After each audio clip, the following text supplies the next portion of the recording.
un poquito de las bases nutricionales del paciente con EPOC. Ya nos quedaría para la próxima semana síndrome de estrés respiratorio agudo, y vamos a revisar algunas otras cosas puntuales, por ejemplo nutrición del paciente estronado, algo de cáncer de pulmón, pero ya un poco más de ese tipo de cosas y más enfocado propiamente a la parte pulmonar también. Los pacientes con EPOC son todo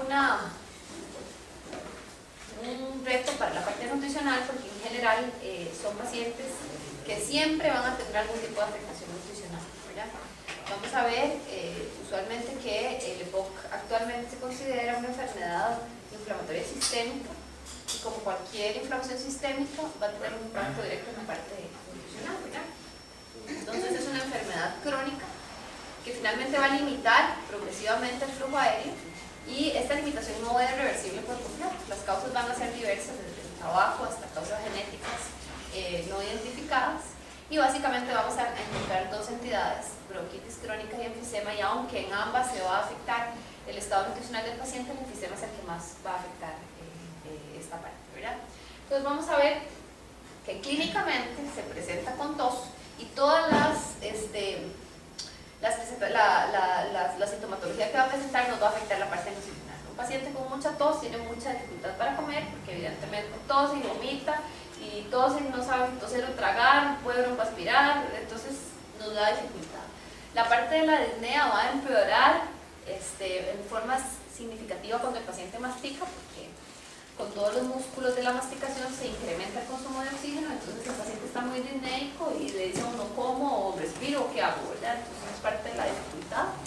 La intolerancia al ejercicio, que ya esta inflamación sistémica nos va a empeorar lo que sería la sarcopenia o la pérdida de masa muscular, y evidentemente el paciente por todos estos mecanismos va a caer en una desnutrición que finalmente nos va a llevar a una caquexia.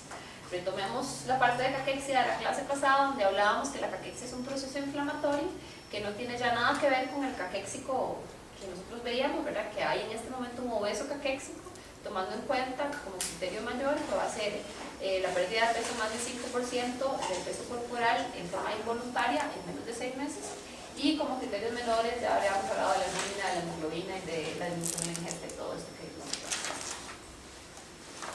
Entonces, como les decía, es un proceso de inflamación crónica donde se van a acumular una serie de células como neutrófilos, macrófagos, células B, agregados linfoideos y células T, que van a estar específicamente acumulados a nivel de vías aéreas específicas. Y una de las cosas más importantes es que el grado de inflamación va a ser directamente proporcional a la gravedad de la enfermedad. Y finalmente el grado de la inflamación también va a ser directamente proporcional a la malnutrición que el paciente tenga. ¿Por qué? Vamos a verlo más adelante. Porque resulta que esta respuesta inflamatoria sistémica nos va a llevar a una serie de alteraciones metabólicas. Entonces vamos a tener un incremento en factor de necrosis tumoral alfa, interleuquina 1 y 6, y en la proteína C reactiva, y en especies reactivas tanto de oxígeno como de nitrógeno. Específicamente las interleuquinas 1 y 6 pues nos van a producir anorexia, ¿verdad? Que ya de por sí va a empeorar la ingesta del paciente, porque vamos a tener que también los procesos de hipoxemia van a afectar directamente el tracto gastrointestinal, enlenteciendo todo lo que es el proceso digestivo, y el factor de necrosis tumoral alfa también va a favorecer la activación de la proteólisis por medio de la ubiquinina proteasoma, que lo habíamos hablado también en la clase pasada, y que finalmente lo que nos va a hacer es destruir la masa muscular. Y eso es un problema, porque mucho de nuestro proceso respiratorio va a depender de músculos, del diafragma y músculos accesorios. Ya habíamos hablado también de las fibras 1 y 2 que van a verse afectadas en general en este tipo de pacientes.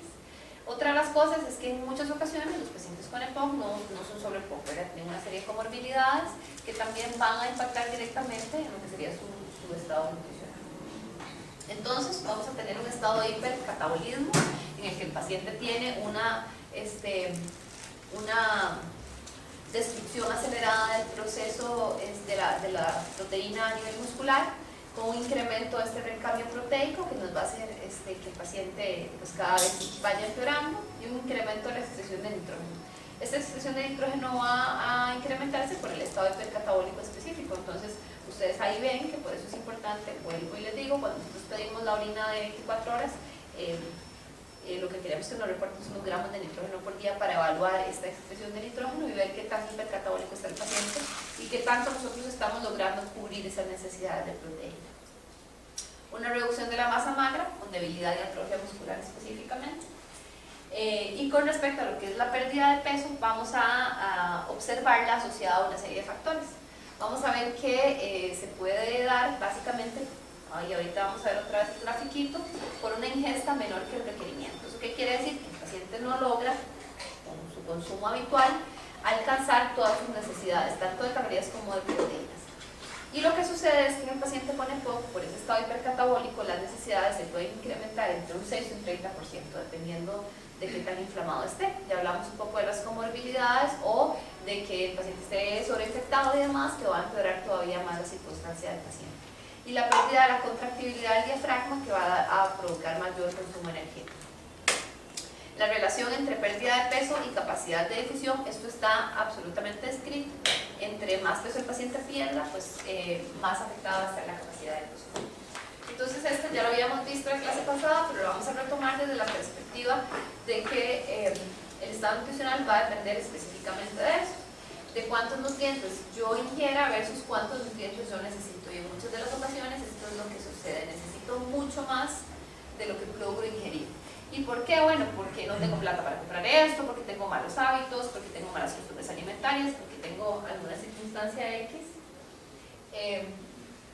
porque tengo alteraciones a nivel de la digestión, o finalmente mis necesidades, a pesar de que yo consumo una cantidad adecuada, están incrementadas porque tengo algún estrés fisiológico, porque hago ejercicios, porque tengo alguna situación específica que me va a incrementar estas necesidades hormonales o demás. En general,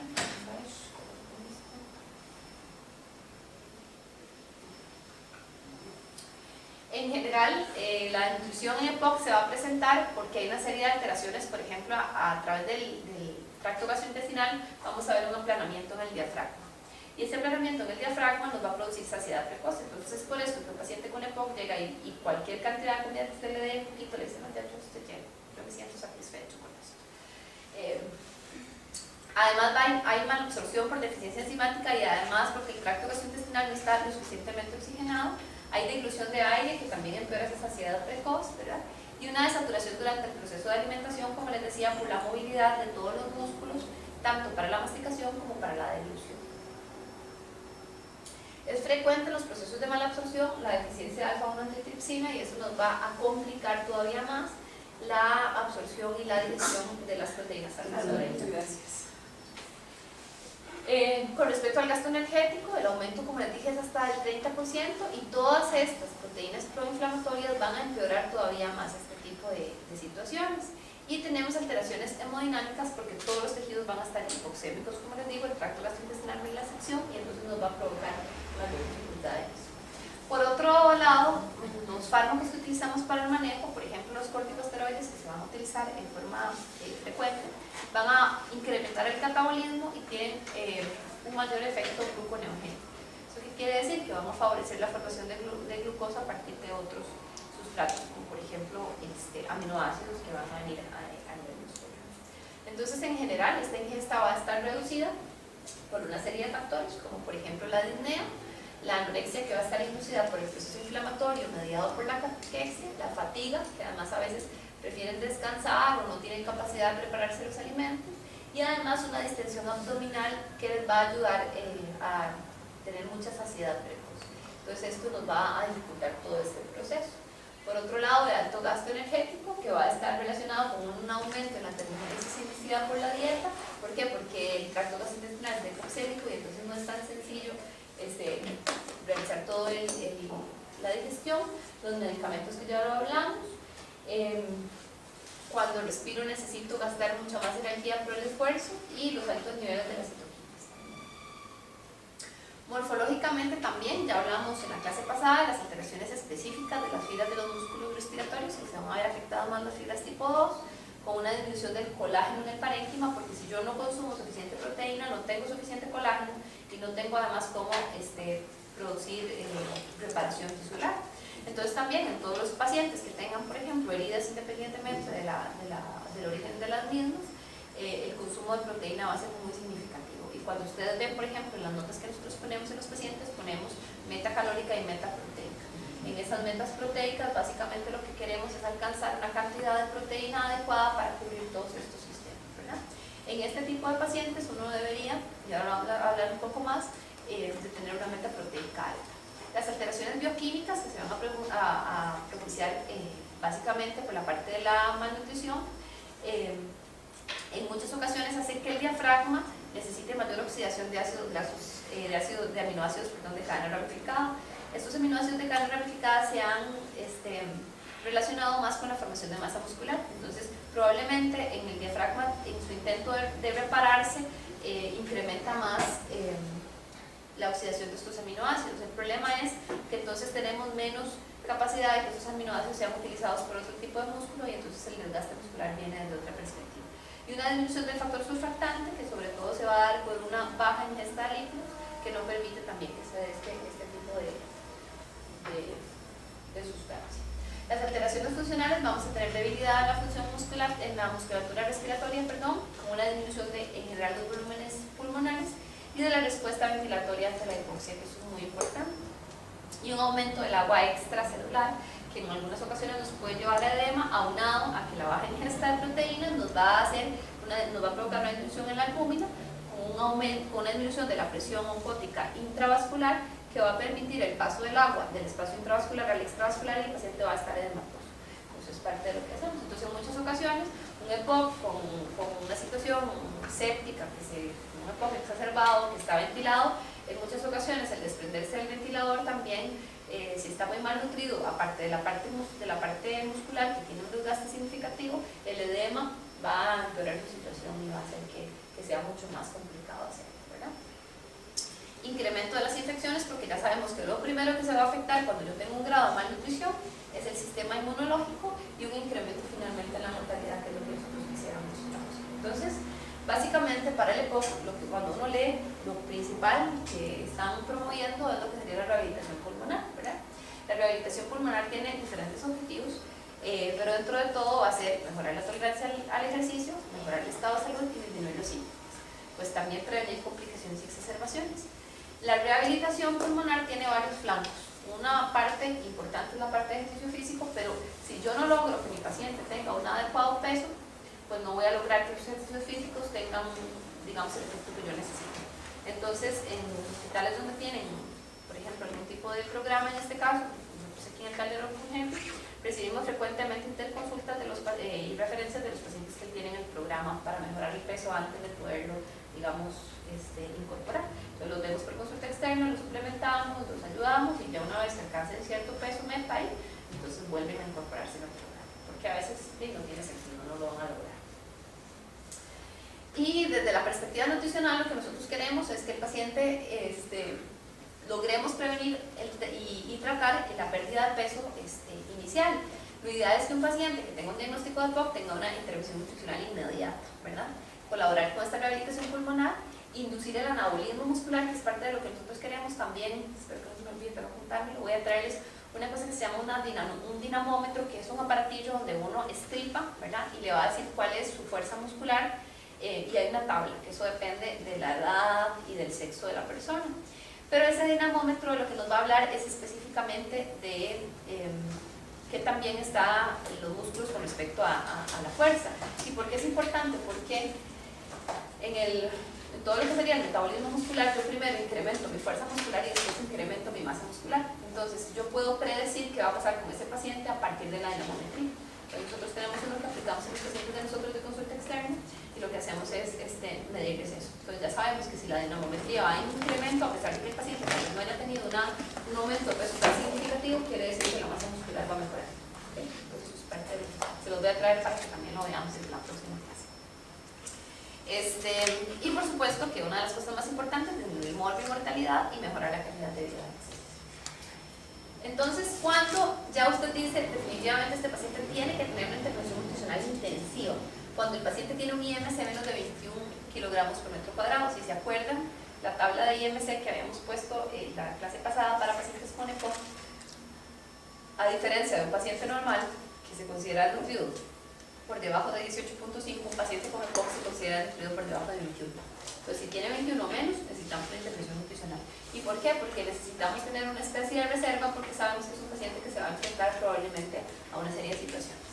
Cuando la pérdida de peso es más del 5% en 6 meses, independientemente de que el paciente pesara 150 kilos y haya perdido un 5% de forma involuntaria, se prende la luz. Y ya ese es el criterio mayor para cachexia, según lo que vimos en la clase pasada. Una disminución de la masa magra, que es solo con composición corporal, que vamos a ver en la siguiente clase. Una escala de la modificación alimentaria es lo que vamos a hacer, que eso también lo hablamos la vez pasada, que ya es, yo empiezo modificando la dieta que el paciente tiene, dándole algunas pautas para que la alimentación sea eficiente, como lo que hablamos la vez pasada, que se voy a modificar la textura de la comida, que si yo necesito incrementar la cantidad de energía en una cantidad más pequeña de comida, todo este tipo de cosas. Posteriormente, la alimentación básica adaptada, que también voy a empezar a modificar algunas cosas. Si no logro alcanzar el requerimiento aquí, pues usaré suplementos. En caso de que eso no sea suficiente y que no llegue al 75% del requerimiento, pues usaré nutrición enteral. Y ya solo cuando ese tracto gastrointestinal no sea utilizable, pues ya voy a usar nutrición enteral. Se ha mostrado, según los estudios, que pacientes que tienen IMC menor al 25%, kilogramos por metro cuadrado, cuando aumentan de peso mejora la mortalidad. Entonces, al final de cuentas, uno con los pacientes con EPOC o con bronquitis crónica no es tan estricto, incluso puede permitirles hasta un 28% de IMC jugándosela, ¿verdad? Como para que ellos tengan esto. Lo ideal es estimular la síntesis de proteínas. El uso de anabolizantes todavía no está como tan descrito, parece mejorar la masa muscular, y lo que se utiliza es testosterona, que funciona, como les decía también en la clase pasada, en hombres jóvenes sobre todo, pero en las mujeres pues nos va a producir algunos factores androgenizantes bastante feillos, que a veces le va a producir molestias a la paciente, o incluso hay estudios con hormona de crecimiento que funciona bastante bien. Dentro de las características de la dieta, bueno, en paciente específicamente crítico y ojalá ventilado, lo ideal es no sobrepasar las 25 kilocalorías por kilogramo, que eso es una de las cosas más importantes. Jamás sobrealimentar, porque sí se ha demostrado, si se acuerdan de lo que hablamos también del ciclo de Krebs, cuando yo logro dar muchos carbohidratos, la molécula que va a entrar al ciclo de Krebs, lo que va a salir es agua, CO2, ¿verdad? Y la formación de ATP, pero entonces voy a acumular mucho más CO2 cuando las dietas son mucho más altas en carbohidratos. Entonces, para tener un cociente respiratorio, si se acuerdan, ¿verdad? Que era la cantidad de O2 sobre la cantidad de CO2 que el paciente va a excretar, el O2 consumido sobre el CO2 excretado, debería ser inferior a 1, y eso lo voy a alcanzar solo cuando la dieta tiene un poco más de predominio de lípidos, ¿ok? Que de carbohidratos. Entonces, si yo tengo un paciente ventilado y tengo que usar una nutrición enteral, lo ideal es usar fórmulas bajas en carbohidratos, ¿verdad? Existen fórmulas específicas, hay una que se llama Pulmocare. Esa fórmula tiene menos del 30% de carbohidratos y más lípidos. A veces sí genera problemas porque al ser tan alta en lípidos nos puede producir algunas intolerancias, entonces algunos de los pacientes les puede dar diarrea, ¿verdad? Entonces eso es parte de eso. En algunas ocasiones, cuando no tenemos esa fórmula, usamos la fórmula para diabéticos y la modificamos un poquito también. Entonces ahí ustedes van a ver que en algunas ocasiones ponemos Enterex diabético con densidad calórica de 1.2, digamos, alguna cuestión así, y eso lo vamos modificando nosotros. El aporte proteico debe ser alto. Como habíamos revisado también, el requerimiento para una persona normal anda cerca de 1 gramo por kilo. En este tipo de pacientes uno debe de manejarlos cerca de 1.3, 1.4 gramos por kilo. No sobrepasar estos 25 kilocalorías por kilogramo, a pesar de que hayan, digamos, algunos otros factores inflamatorios asociados. Entonces, como les hablaba de los anabolizantes, la terapia básicamente está encaminada a mantener, no necesariamente a mantener un peso, sino básicamente un anabolismo muscular. Lo que yo quiero es que mi paciente no pierda masa muscular. En realidad, como les decía, no es lo mismo tener una persona con un índice de masa corporal en 25 con un porcentaje de grasa en 13 que uno en 25 con un porcentaje de grasa en 30. Entonces, al final es completamente diferente, ¿verdad? Entonces, los estudios han demostrado que con el uso de anabolizantes logramos un aumento del IMC, de la masa magra, que es lo que queremos, y de las medidas antropométricas de la circunferencia del brazo y del muslo.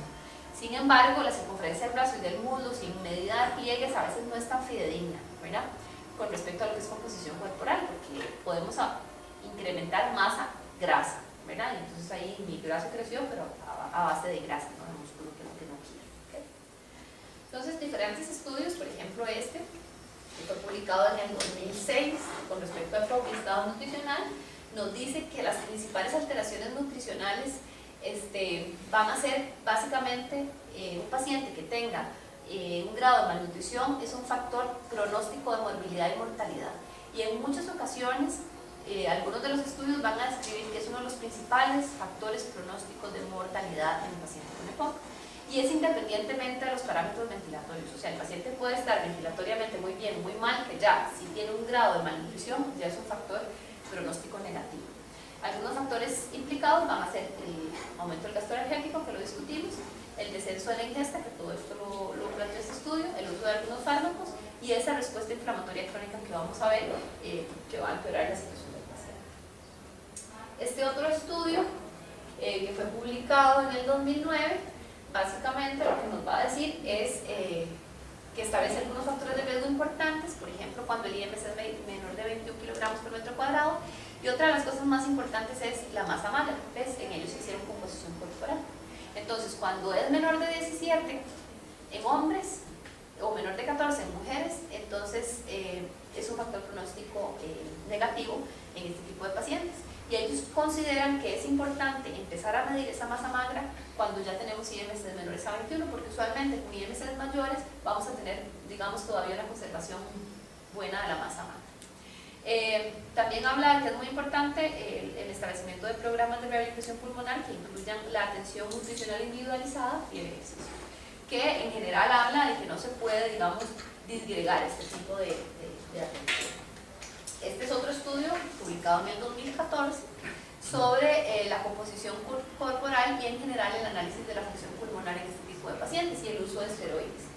El problema con el esteroide son básicamente los efectos secundarios, ¿verdad? Pero en general, cuando se usa por 6 semanas específicamente, puede incluso mejorar la masa muscular significativamente.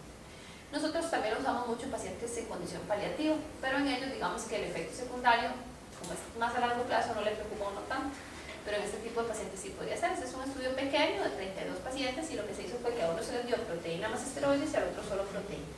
En general, solo con una suplementación en general, todos los pacientes mejoraron parámetros de función pulmonar y antropometría en 6 semanas. Pero los que mejoraron masa muscular significativamente fueron los que tuvieron un aporte extra de esteroides. Entonces, es una de las metodologías a utilizar. Y finalmente, hay un síndrome de bajo peso asociado a POC, que es cada vez más significativo, y este tipo de pacientes van a tener que enfrentarse, digamos, ya a un poco más a una intervención nutricional mucho más fuerte.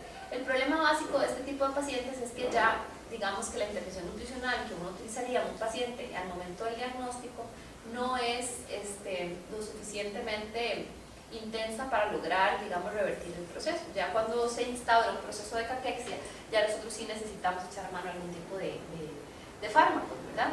Entonces, a partir de aquí es cuando ya se empieza a considerar el uso de esteroides, de hormona de crecimiento, de testosterona, el uso incluso de algún tipo de progestágenos, digamos.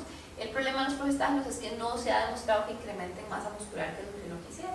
Entonces, en ese síndrome, básicamente lo que demostraron cuando hicieron un análisis revisaron básicamente pacientes con EPOC de un sitio del Mediterráneo versus otros que vivían en otro lado. Porque lo que decían es que los pacientes que vivían y que consumían dietas mediterráneas tenían, digamos, que se deterioraban menos que los pacientes que no. Entonces, lo que hablaron fue una limitación funcional y sí se demostró que tiene un beneficio de más del 25 al 35%, digamos, en los pacientes con respecto a las recaídas.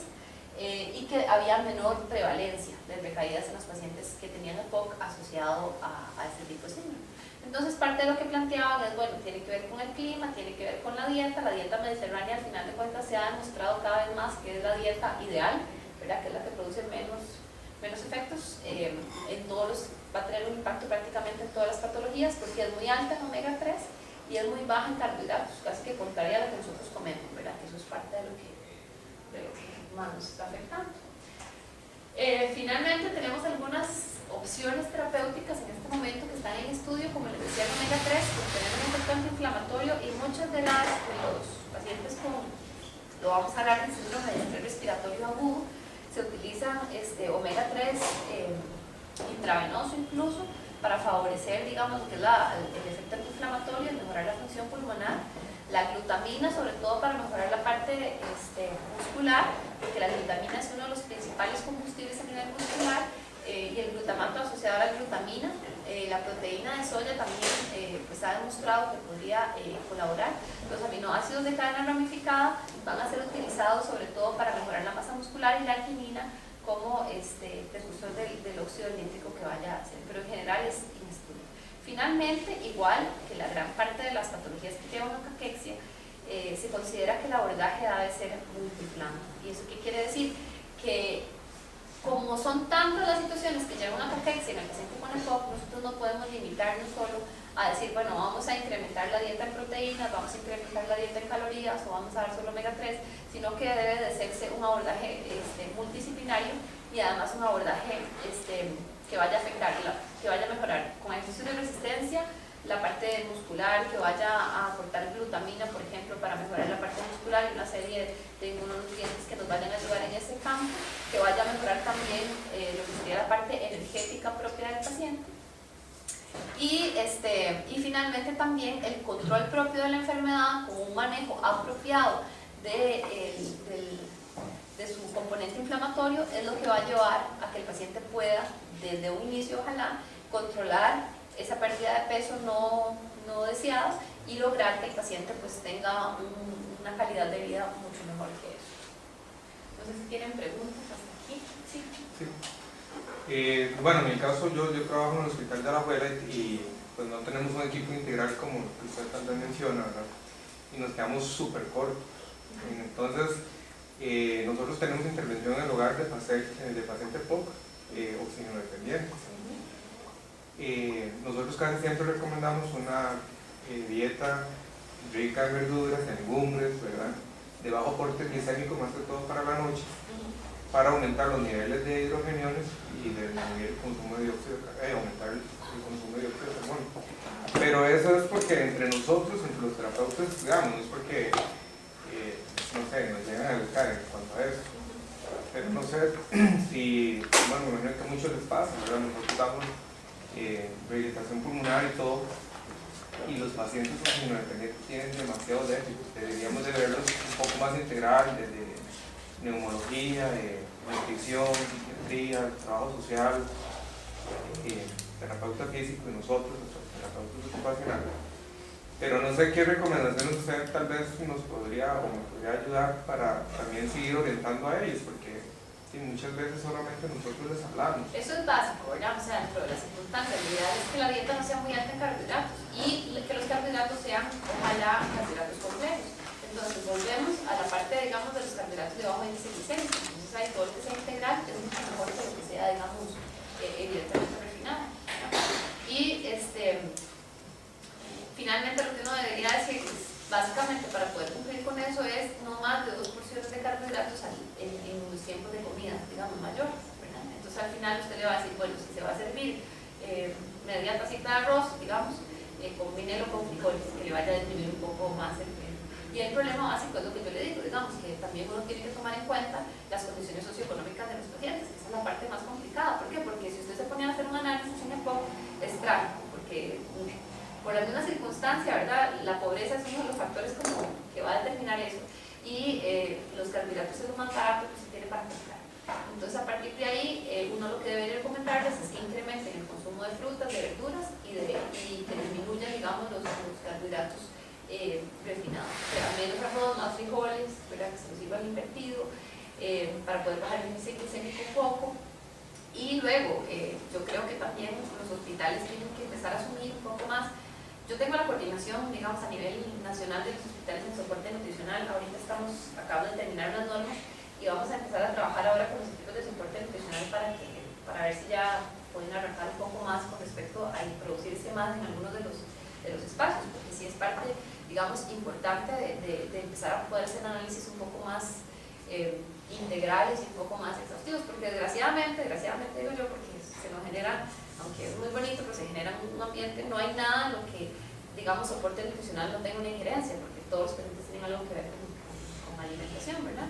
Y cada vez es más, el mundo del soporte nutricional viene ahora con mayor auge porque las investigaciones son más, porque hay un montón de cosas que ya se han demostrado, porque tiene beneficios en todos los campos, entonces eso es parte de lo que uno podría.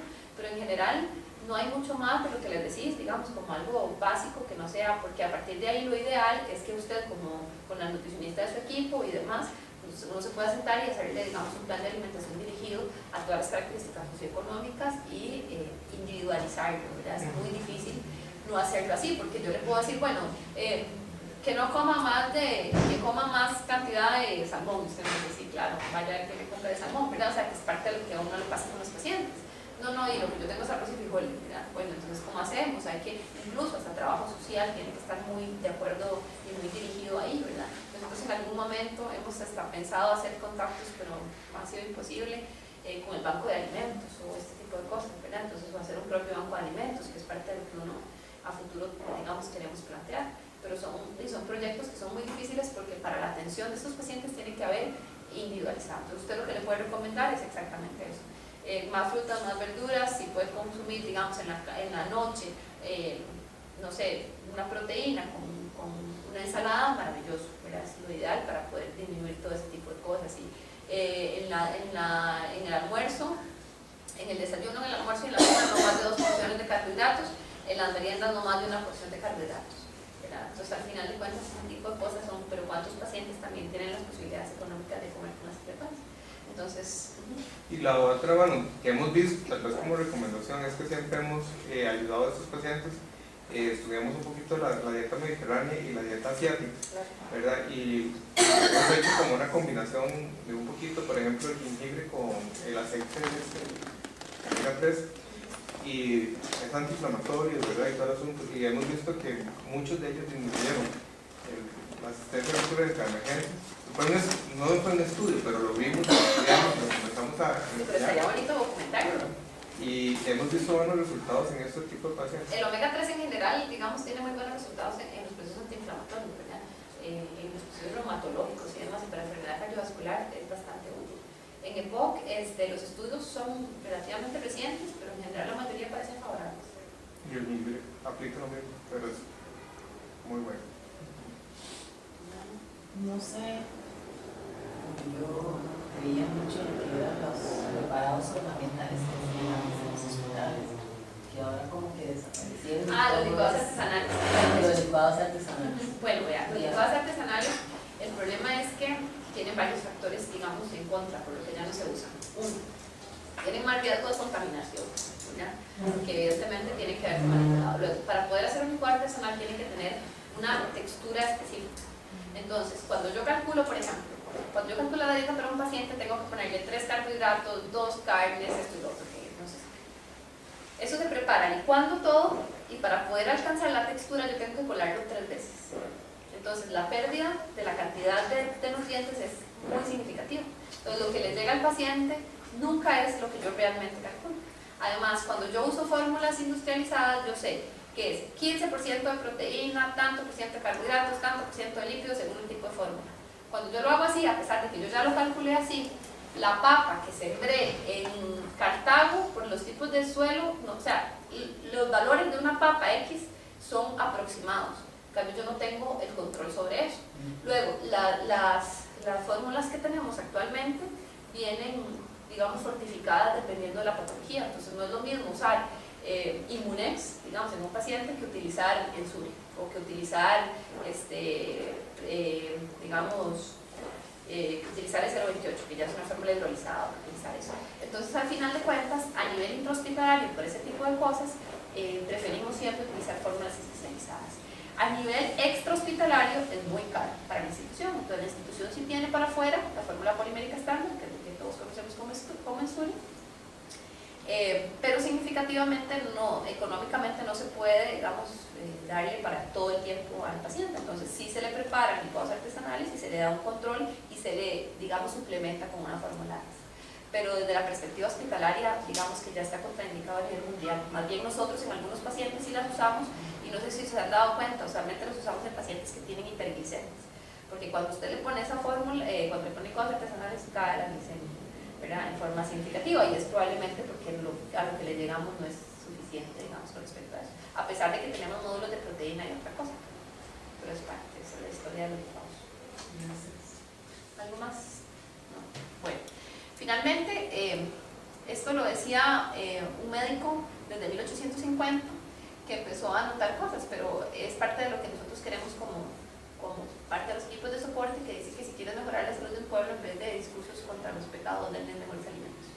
Y eso es parte de la realidad, ¿verdad? Somos lo que comemos, y los alimentos al final de cuentas cada vez vienen a fortalecer más la salud en general, y como les digo, ojalá que ya algún día, cuando más gente de arriba tenga conciencia, pueda empezar, digamos, con procesos, más que comprar antihipertensivos y hipoglicemiantes, que metamos más enfermeros para educación, más nutricionistas para educación, más preparadores físicos en lugares básicos, y con eso nos vamos a ahorrar un montón de plata siempre. ¿Listo?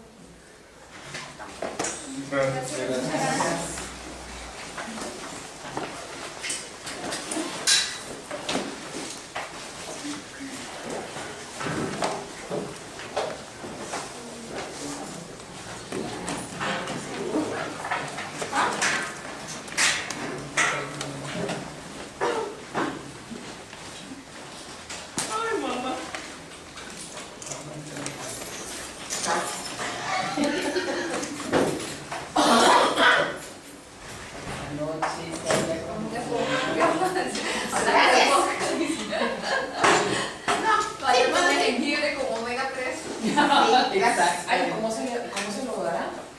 En té, me imagino. ¿En té? Sí. ¿En té? Sí. Pero lo omega 3 como bien, ¿no? Ah, no, Pastillas. En cápsulas. no, el té, jengibre, Ah, té, bueno. jengibre, té, totalmente. O sea, que uno lo rayan, lo ponen en la hervir y con lo toman. Porque siempre es necesario, ¿verdad? Jengibre con limón. Sí, para Es una maravilla. eso me da mi abuelita. Sí, claro, cosa de contemporáneo. En Panamá ya la venden en sobrecitos. Riquísimo. Sabroso. En el país no venden una caja tiene té de jengibre. Ah, sí, también. Una caja con té de jengibre. Sí. Tiene té de todo, ¿verdad? Pero viene té de jengibre también. ¿Y a dónde? En el país, ¿en cuál? ¿De verdad? En todo, es una caja así de metálica. Está ahorita la caja. Muchas gracias. Muchas gracias.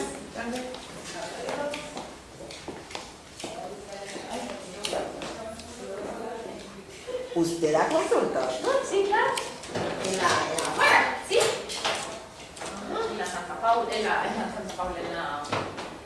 la Saja, en Curry. ¿Sabes dónde está? Conozco Curry. McDonald's, Plaza del Sol. Aquí está Plaza del Sol, ¿verdad? Aquí hay un McDonald's. Ajá. Es una calle ancha que aquí está, digamos, KFC. Ajá. Ok, de ahí metiendo 500 metros. Una túnica blanca, muy bonita. Ahí. Entonces, la otra semana cuando venga, ¿qué van a hacer? Claro, es muy bonita.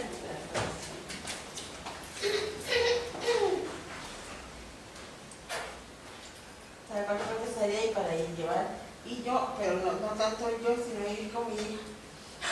¿De verdad? Bueno, mamá, para que no te tenga. Se las traigo la semana. ¿Lo ha hecho? Ok, también. Gracias. Ay, mira, se les cayó mi. Bueno, buenas noches. Bueno, pues. Que aproveche el ejercicio. Gracias.